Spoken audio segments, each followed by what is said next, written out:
This camera is unofficially my first Leica, wholly because my photographer progenitors have coined this to be the Texas Leica. With more than just its aesthetics being compared, both shoot 2x3, are fully mechanical except for one lens, and don't need a battery in the same zip code to function.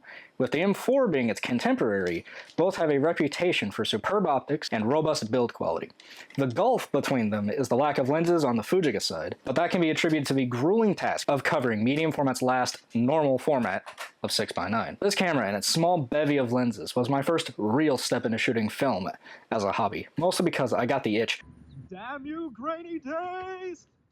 And I was looking for something beyond the Canon T70 SLR that a friend got me. During my perusing, there were two elements of this camera that piqued my interest, mostly because they presented me with new challenges. One was 120 roll film, and two, rangefinder shooting.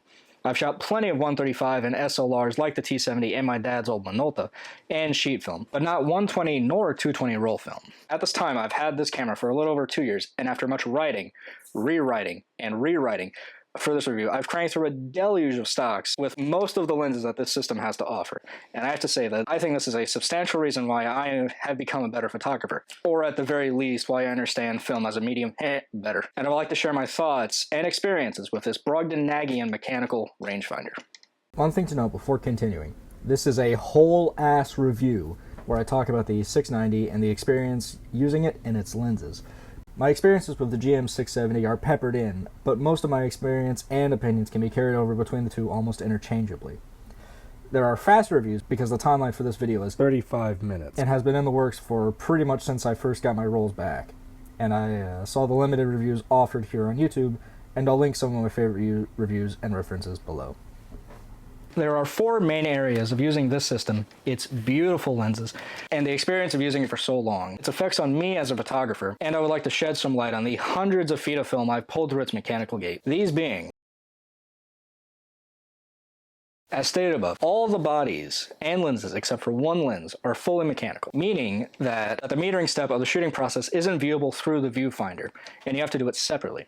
When I first got the camera, this separation led me to far beyond slowing down, but actually literally stopping when shooting, because this required me to remove the camera from my eye. Over the course of the past 2 years, I've gotten faster with this entire shooting process through the viewfinder and metering separately, but it's still far slower than the Mamiya 7 or Bronica RF645 with their flashy integrated meters. The main factor to me getting faster was getting more film, both good and bad, and realizing that the shot count is about 8. So getting it right is desirable, and if not, there's plenty to shoot. Hell, I usually carry around 2 extra rolls of film on me anyway, so getting anywhere between 24 and 48 shots means I'll usually get what I want. The upside to this decoupling is that you get to choose what type of meter you want to use. In this vein, there are 3 main price points, and I've used an option across all 3. So starting with the first one, free. A phone app. I use Photo Light and Exposure Meter by Pavel Bukhanov, which is free, but has in-app purchases to expand its capability. So far, it appears to be iOS only, so I can't vouch for any Android or Windows phone-based meters. 2. A Benny, a cold shoe meter. I used TT Artisan's light meter, which was around $80 on B&H when I got it, but funnily enough, it's actually not the cheapest option anymore because of one very rare accessory that I got, but different issue, and I'll talk about that later. Or the third level, Enthusiast, a dedicated handheld light meter. I have a Sekonic L558R, which cost me around $300 secondhand and works perfectly, but sheesh, the price is up there. With these options, the decoupling has led me to miss shots, no doubt. But with any of the metering methods above and the acknowledgement that 8 shots are on the line, this dramatic loss of speed is something to note as a mild annoyance, with the upside that the massive negative makes up for it. There is one glaring downside that is inherent to this camera's very existence. That never leaves the mind, the hand, or shoulder. That's the weight of this light, tight brass brick. The standard 3rd gen here, with the 100mm lens, weighs 4.1 pounds, which is a lot, and I can only really recommend a robust neck strap like the Peak Design slide that I use. And when it's clicked in and slung around my shoulder, I wouldn't recommend wearing it like Joe Greer with the proverbial M4, but you do you. There's never a doubt in my mind that it's there. There is one semi-unexpected benefit to this weight: slow shutter speed stability. I have shot at 115 and was able to get 1/8 of a second handheld once with no visible shake or jitter in the final image. This weight does naturally vary depending on the lens, external viewfinder, flash, hood, or anything else attached to it. With the largest lens this 180mm connected, weighing a near dumbbell 5.5 pounds. The size of the camera does lead to being stopped in the street, but so far I've had good experiences because, simply put, you cannot be conspicuous with any setup, and all the people that have stopped me to talk/ask about it usually start with some variation of, wow, that's a big camera! And when it's film shooters coming up to you, they usually ask a few more questions. One thing that has caught me off guard a few times is the question about the two shutter buttons, one up top and one up front. They are coupled together, so there is no need to double press to get an exposure. I do usually rotate which finger I'm using, but it doesn't really matter because they both do the same thing, so yeah, oh well. As anyone that's sentient can tell you, age is a relentless uphill battle, most especially with the helicoid grease and shutter springs. Each of my lenses have different feelings for the helicoid spin, friction, and the shutter and aperture clicks, but they all still work properly, even though I probably should all get them tested and CLA'd by a professional sooner as opposed to later. Having all of the controls on the nose end of the lens was a bit of a learning curve due to the lack of exposure in the viewfinder, but after about a week, there's no longer any issues. Sans this 50mm. This lens's external housing is tiny, which by extension makes the aperture and shutter rings tiny. And with the hood slipped on like this, changing shutter speeds means jamming your fingers into a small crevice between the aperture ring and the hood to change speeds. Sometimes it's easier to take the hood off, change the speeds, shove the hood back on before tripping the shutter. The reason that the lenses have all the controls is because the shutters are in the lenses, meaning that these lenses are all equipped with leaf shutters, as opposed to the more common focal plane shutter that's built into the bodies of many other cameras. This leads the camera body to be fairly simple, only allowing it to carry film, cock and fire the shutter, and focus with the rangefinder cam that rolls along the lens's protracting and retracting ledge. And the last feature that allows all of these to be interchangeable, the curtain. This design is important to note because leaf shutters have many benefits, but for me personally, one of the biggest things that I look for personally when shooting is freezing of motion. And this has two prolonged issues: camera and object. While I usually can't control the object, I can control the camera, and part of the freezing necessitates fast speeds, which these leafs don't have in comparison to focal plane shutters. These leafs all top out at 1/500th of a second, allowing for a good amount of freezing, but far slower than focal planes, having them top out at around 1/8000th of a second, with some newer digital cameras doing it instantly. This lack of speed isn't great, but it does offer an instant capture, or global shutter in digital terms. This is because the leaf shutters open from the outside in, as opposed to dragging a slit across the film plane from one end to the other. The loudest benefit from other shooters is that the flash syncs across all speeds, which is something that I need to do more of because my experience with flash is pretty much non-existent with this and any other camera that I own. There's also bulb mode on the far side of the 1 second option on the shutter speed dial. The other side of 1 second shows the full complement of speeds going up full stops to the ultimate speed of 1/500th of a second that these tiny leafs are able to achieve constantly. Another design detail that comes from having leaf shutter rings on the nose is that you can move the aperture and shutter rings in tandem, meaning you can keep constant exposure regardless of position. This is a little easier on the first silver gen and black second gen lenses because they both move in only full stops and are the same size. On the third gen lenses, this is a bit tougher because the shutter speed dial is a touch shallower than the aperture speed dial, and the aperture has half stops. It's still possible, but this is a personal gripe because I prefer the third gen lenses, but don't really twist the rings in tandem as often because of this minor oversight. With the limited frames and decoupling of meter and composition, this probably won't be your next street shooter, unless you're Alston Augie. But he shoots with the Fujica GW690 version 3, and you can see that in this Poly B video that they did together. The GW series has a fixed 90mm lens that isn't available on the GL and M series. I've heard good things about it, but I can't vouch for it personally. And with 8 shots and the over-encumbrance of mass with this camera, this probably won't be your next street shooting experience. Or not mine, at least. The only local things I've shot are parks and greenery and theme parks. The main selling point for this older brother is that the lenses are all interchangeable. This is accomplished fully mechanically and is a delicate process that is one of the biggest things that can break. The process to change lenses is simple and only really 4 steps. Step 1, turn the camera over, and in the middle-ish, you'll see a key that you need to rotate. That's not the spool release. Rotate it 180 degrees till you hear a soft click.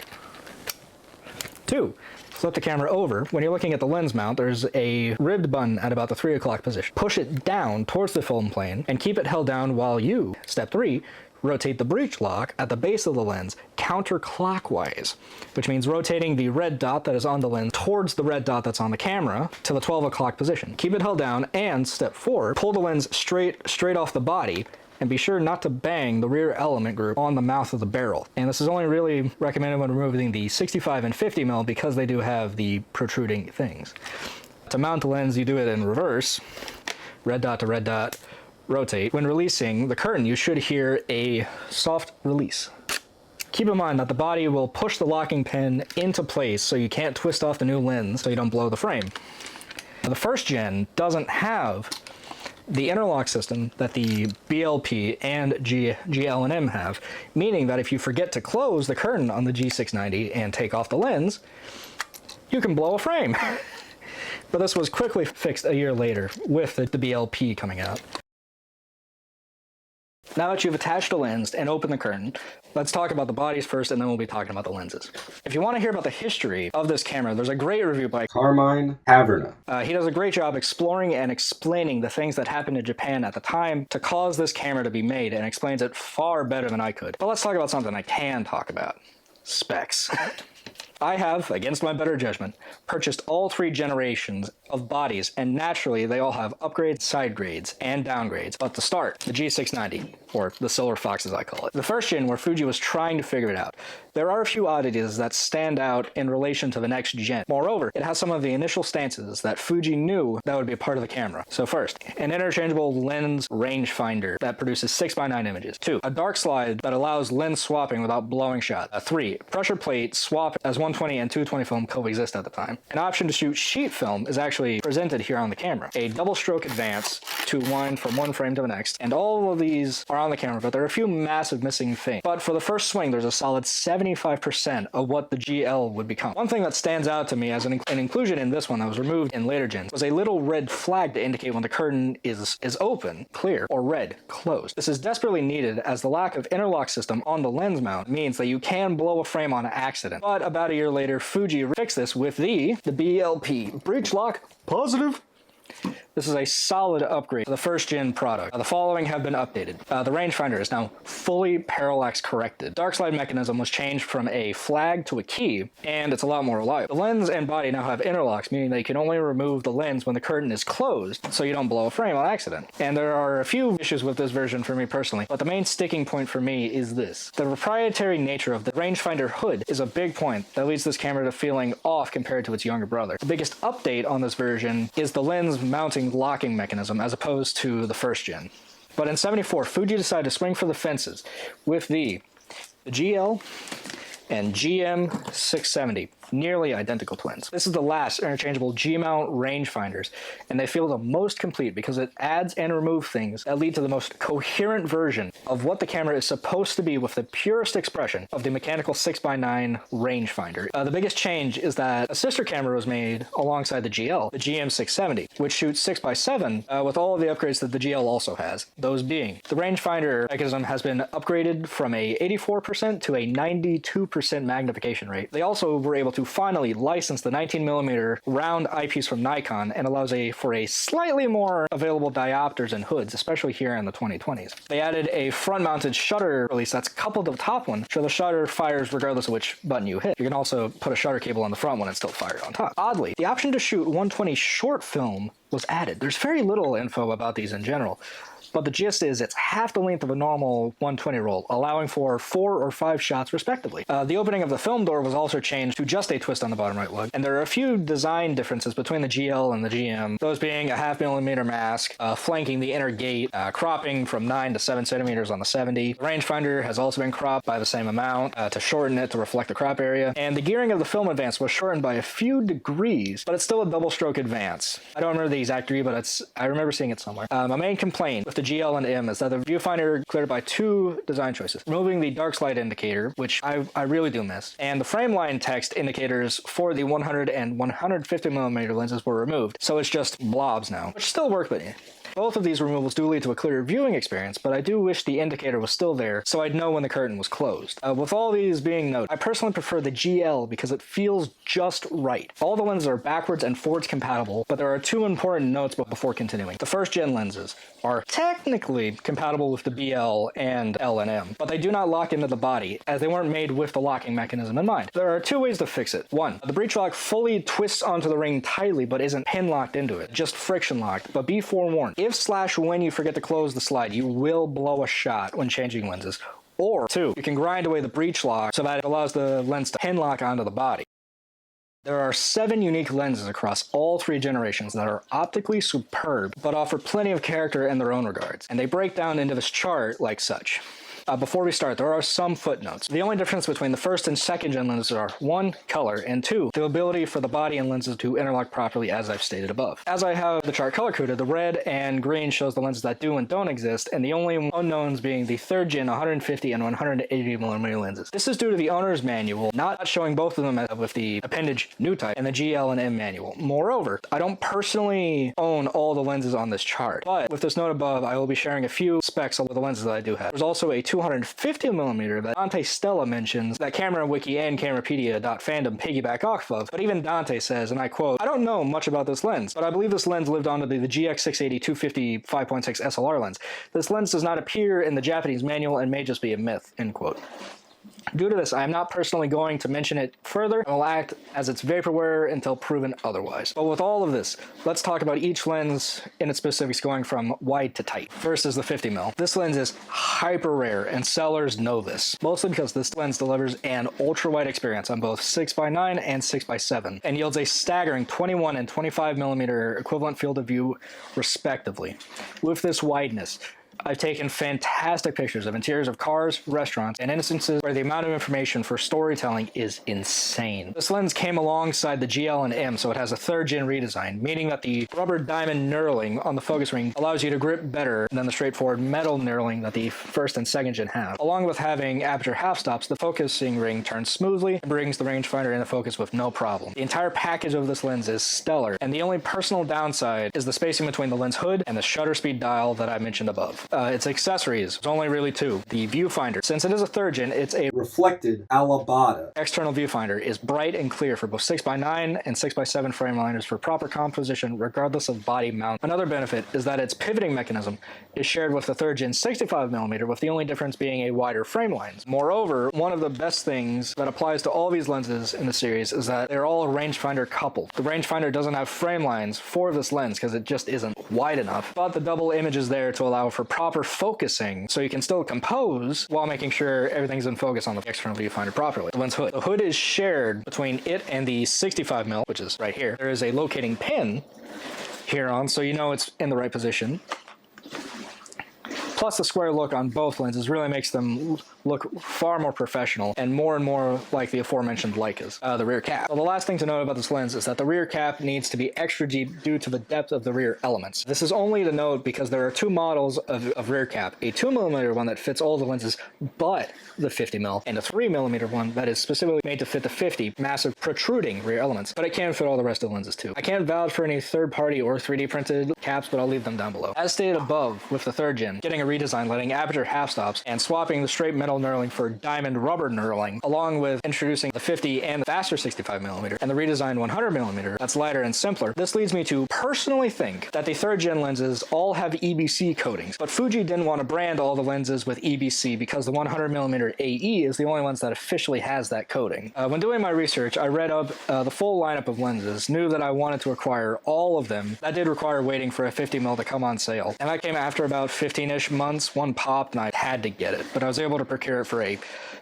more than I'd like to mention price. But after the lens arrived, I tried to mount it to my main GL here, and it didn't line up at all. This is weird, because I had tried it on the G and BLP, and the breech locked on with no issues. So I pulled out my backup GL and swap the breech mount, and it works just fine. It's a little odd, but it's one thing to note, so I'll insert B-roll of the mount problems so you can see that too. Alright, next is the 65mm f8.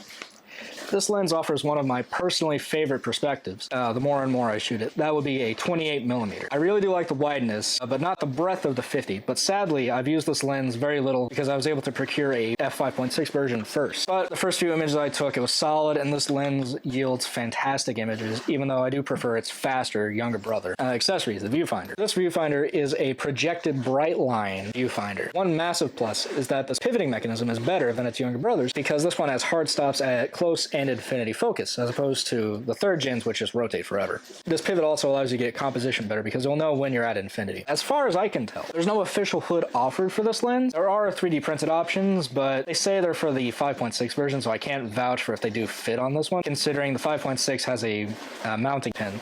And this is smooth all the way around. So the 65 5.6. As stated above with its slower brother, I have come to love 28mm. And this faster version of the lens is one of the best lenses created for the system. And I have no complaints about this lens in any regard, and I understand why it was carried over into the GSW series. This lens is solid as hell, and I have no doubt that others love this lens too. To this point, this is usually the lens I grab when I'm going out and shooting with this camera in any setting, and that's a good thing, because I really do love this lens. The viewfinder.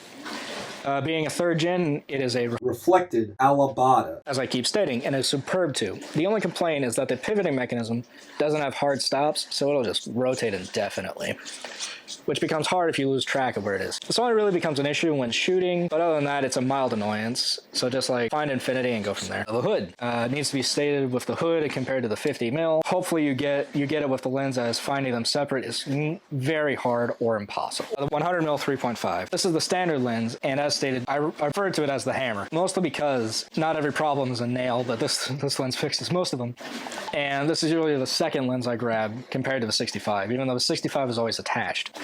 With this being a 43mm equivalent. Along with f3.5, you get far more separation at close focusing. Moreover, the close-up adapter that I have makes images look truly large format-esque, but CUL is not for me. And on the 670, you get 50mm with an equivalent f-stop of about 1.75, so that's something to think about. Because this is the standard lens, it comes in all 3 generations. Silver, I don't actually have a silver one, but a silver, black straight knurling, and rubber. I do prefer the third, as I keep saying, mostly because this is lighter, and diamond knurling just feels so much better, along with my assertion that it has EBC coating, but there's nothing to lose with this optic. You do not need an external viewfinder, as the frame lines are inside of the rangefinder for each of these cameras. The hood is solid metal. It was introduced with the third gen, but since all the lenses are the same and have the same 72mm filter threads, the hood works on all 3 generations just fine. The 100mm AE lens. I got this on a whim, and it works as expected, with no real issues except with the lack of info in the viewfinder with this lens attached. I would only throw it in A mode and move on. The electronics of it covered. For it mechanically, refer to the previous segment. Only things to note is that the lens cap is wider to protect the electronics. Speaking of, it also takes a 28L or 28A battery or a 4LR44 battery, and this is shared with the Mamiya 7 and a few other cameras. This is only to note because there is no off button, so the battery is constantly pulling and being drained. But there are 2 buttons on the side, one that shows the battery status, BC, and exposure meter checker when not in A mode, so that's the SSC button, the big one here. There are other changes besides the computer block added to the side of the lens. With the next thing you'll see, in addition to another aperture ring in front of the aperture ring, so that's the ISO ring. This ring goes from 25 and third stops to 800. This is a solid range for pretty much all common sensitivities of film. This does throw out the chance for shooting Delta 3200 to be properly metered at 3200, but the film is at 1000, so 800 is not going to kill it, and there's no exposure comp, so you have to shoot between 800 and 25 or no exposure guidelines. There's a good thing though. The meter is in the lens, so you can technically TTL. Reading on from Dante, he says there are, quote, "There were 2 generations of this lens. The first has visible pivots on the shutter blades. The second does not. I have personally owned both. The first generation serial number starts with 5 and the second starts with 6, end quote. And since I haven't tried / looked beyond the single copy I own, I'll take his words for it. I have a 6. You don't need an external viewfinder as this is a 100mm lens, and the hood is proprietary. I don't have it, and it is different than the standard 100mm, but it is also semi-available, so don't feel bad if you can't get one immediately. The 150mm f5.6. I've used this lens less than I'd like to mention for its price, but when I do, it's usually a good time, and that's due to the fact that the frame lines are in the viewfinder, so all I need to shoot properly is just a light meter. It has a solid view, and the feeling of the lens is solid, but my lack of use it can be mostly attributed to 2 things. 1, it's slower than its 100mm brother, and the focal length is kind of meh to me.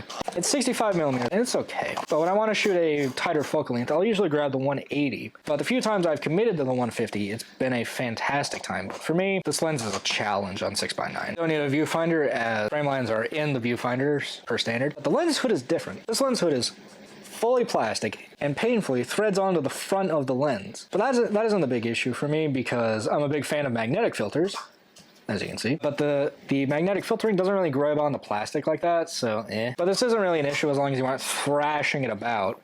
So, yeah. But if you lose it, good luck finding another one, because these things are really rare. Lastly, it does share the same lens hood with the 180. And speaking of the 180, let's talk about it. I lovingly call this lens the Canon. It dwarfs the camera behind it, and with the lens hood attached, there is no hiding it from anybody. And with this combo, the characteristics of this lens are perfect in every regard. And this lens yields a solid portrait image and makes sense when calculated that it has a 77mm equivalent, but it's just far too heavy to be casually shooting. The external viewfinder is absolutely needed for shooting, but for speed, when composing, I rely on the rangefinder for the double image to be in focus, and that's the entire image, just the double image. So I don't really have to rely on this, but that's just for speed. It's a reflected alabata. So it's 3rd gen, close and mid, so it's weird. But I'm a big fan of jamming my eye into the viewfinder to get rid of as much stray light as possible, but since there's no rubber back here, it actually does hurt after a little bit. Don't be like banging your eye into this. The hood is shared with the 150mm lens and is fully plastic, but it's fine. Just don't lose it. It'll be fine. But yeah, with it attached, this becomes a massive 6-inch tube and gets its name quite easily. When trying to acquire lenses from the late 60s, early 70s, the 2 main factors are patience and humility. On the perpetual online garage sale that is eBay, there's a semi-constant overabundance of 100mm lenses across all generations and conditions. Since I started buying the full lineup of lenses for the system, here's my unprofessional breakdown of the rarity of the other 4 focal lengths from wide to tight in comparison to the common 100mm. The 50mm, hella scarce. I've only seen a small handful of full copies in 2 years, and when they come for sale, the sellers know of its status and ask accordingly. The finder is required for composing properly. The 65mm is semi-rare. The 5.6 is better IMO, but the F8 version is still solid. 3rd gen finder is highly rare. The 150 is rarer than the 65 and 100mm combined, oddly. The 180mm is uncommon, but there are a few available right now. Get the finder unless you follow my speed tip of just using the double image. There is also the issue of requiring any accompanying age-appropriate accessories, such as viewfinders, slip-on or screw-on hoods, rear caps, regardless of length, are even scarcer. Fujifilm still exists, and you can buy new OEM 72mm squeeze-style front caps on B&H for like $6 plus shipping and local taxes. But with this camera, there's also the growing popularity of 3D printing options. I'll link a few below so you can, and let me know in the comments below if you like any of the rear caps or hoods that are 3D printed. In general, any OEM accessories of the era will be a little harder to find and get. There are some workarounds. For neck straps, I have gotten an OEM neck strap for the GL and M and swapped it out instead for the Peak Design lugs, as you can see here. But apparently Optech still makes neck straps that are OEM attachable because these lugs on the GL and M are the same as Mamiya and Pentax use. For the eyepiece, it's a little more complicated. For the 1st and 2nd gen, the hood is proprietary as hell, so good luck getting any. For the 3rd gen, it uses Nikon's 19mm screw, so it's a little easier to get accessories for. And I've been able to purchase 2 accessories. I briefly mentioned this above, but let's talk about it a little more. It's still not for me. The manual only describes the capability as, this attaches to the front of the taking lens for shooting extremely close up. When it's attached to the front of the lens, it has a 72mm close-up filter. It was designed for the 100 and 150mm lens. I tried it on the other ones just out of sheer curiosity. Straight up doesn't work. The odd protuberance that looks like a runway is the diopter strip that goes in front of the rangefinder mirror and the viewfinder. It allows you to focus accordingly. When the manual says extreme close-up, it's not not lying. From the few rolls I've shot with it, its minimum focusing distance appears to drop from 1 meter to 100 millimeters, or about 0.58 meters. This is insanely close up, considering the magnification, and allows for an awesome perspective. But for me, the workflow of having to get this close to an object on a rangefinder is just not good, and macro is just not something I enjoy that much. So I'll be selling this. And the second one is a little hard to see. This is the Accessory Shoe. This one requires a bit of a backstory. So I'm a fan of Snapanese, and in a few videos he mentions he uses Bai to get stuff out of Japanese sites, Yahoo auctions mostly. And I decided to see if there was anything that would interest me. As it turns out, the answers are yes and yes. This was the first time I've using the site, and it has two immensely unobtainium grade things that I've been wanting since I started this hobby. Only one matters for this review. In the GL user manual, tucked away on pages 28 and 29, there's a simple accessory labeled as 19, Accessory Shoe, for mounting viewfinders, clip-on type flashes, and other accessories, close quote. Now, as mentioned a little above, I mostly use the shoe-based TTR meter with this camera, but when using the 100 and 150mm lens, I had to uninstall the meter to get the viewfinder out of the way, and that gets very old very quickly. So I've been on the lookout, and I got it. So it loops around the viewfinder, not the threads, but the actual literal viewfinder diopter perimeter, and sits above the viewfinder by a little bit, and has a rubber pad holding it in place and giving the bottom of the metal plate so it doesn't just scratch the hell out of the top of your camera. The manual in the box is short and explains one of the biggest downsides with, quote, when putting an external viewfinder on this accessory, be prepared for parallax not to be corrected properly because it's not above the lens barrel, end quote. But now that I have an extra cold shoe, I perpetually keep the meter on the camera, allowing me to use whatever lens I want regardless of viewfinder. Hell, sometimes I just shoot it like this, and it does save a ton of time when shooting. So this just allows it. Update. You can brute force attach a cold shoe to the top of the camera, like in this Yahoo auctions listing, but for my taste, the OEM solution is cleaner, but more power to you if you do so.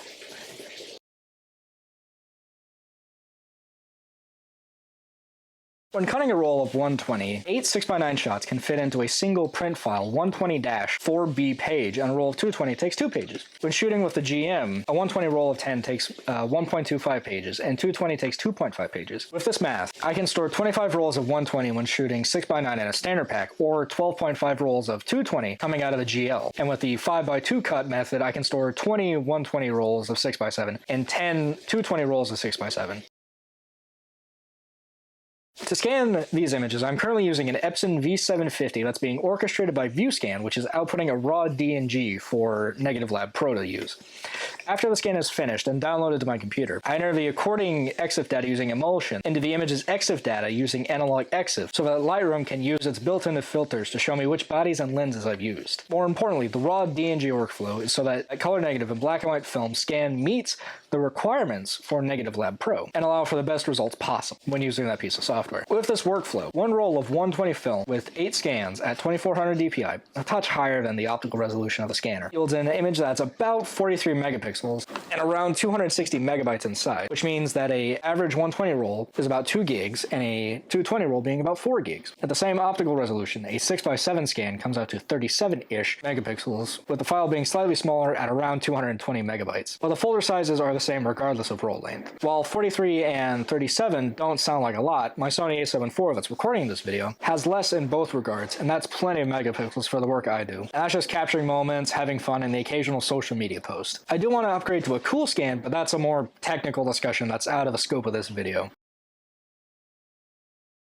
I haven't done any printing of any kind or a form from the negatives or the scans that I've taken. It does hurt me a little bit, but this is mostly due to a lack of proper space and proper equipment. There is a chart I used for a general reference to get an idea of how big of something I could print. The issue is the chart only shows 200 ppi, which is superb quality, which I've read is a little low in a lot of other places, since said places mention 300 plus is ideal, but not the point, because I still need to learn. This is all conjecture, so I just need to do more experience. But with a straight negative, it looks like I could do a 40-inch by 60-inch print with the 2400 dpi coming out of the Epson, which is pretty damn big. I have seen springs and gears fail too. They are sometimes easier to fix than a circuit that's given up the magic smoke, but that doesn't mean you're in the clear if you buy this system. There is one massive, semi-unfixable, glaring issue with all of these bodies, and that's the light tight curtain. That is the main selling point of this camera. The stories online about this are plentiful, and to this end, the G curtain is broken and the BLP curtain is broken. I should get them fixed before I sell them, but at this point I can't offer anything definitive, and I've sent out requests to some shops, and I'll update if I hear anything back. These are, in my opinion, the best fully mechanical 6x9 and 6x7 rangefinder cameras, with the biggest thorn in their side being the light curtain failure rate and the rarity of the best optics it has to offer. My recommendation is that you buy the GL or the GM for the more modern styling, better first and third party accessories, and lens compatibility. All the optics offered are superb and yield sharp with just enough character that they won't let you down, assuming you can get a good copy. I've already shared my speculations about the 3rd gen having EBC coatings to help you with your shooting experience, because I really do like the EBC coating. But even with that to note, these lenses are harder to find on the market, and when they do pop for sale, the prices may be very hard to look at sometimes. But if you're speedy enough, you can grab a solid performing, beautiful, truly mechanical lens that loudly and proudly produces Texas-sized negatives.